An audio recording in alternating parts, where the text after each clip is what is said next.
ইসলামের অভ্যাস ছিল তিনি কোন সফরে বা অভিযানে গেলে তিনি লটারি করতেন। লটারিতে যে স্ত্রীর নাম আসতো তাকে নিয়ে তিনি আউটিং এ যেতেন। তো আম্মাজান আয়েশা বলেন, এই সফরে আমার নাম এসেছিল, ফলে আমি ওনার সাথে সফর সঙ্গে ছিলাম।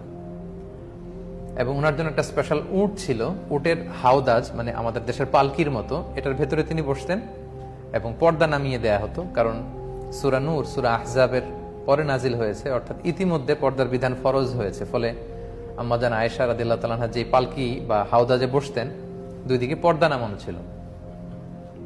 তো তিনি বর্ণনা করছেন যে আমাদের যখন ব্রেক দেয়া হলো, আমি নামলাম, আমি একটু প্রকৃতির ডাকে সাড়া দিতে দূরে গেলাম, দিয়ে যখন ফিরছি হঠাৎ আমি গলায় হাত দিয়ে দেখি আমার গলার হার নেই, মানে গলার লকেটটা মিসিং।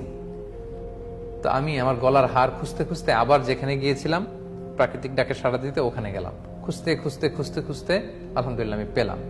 পেয়ে গলায় এটা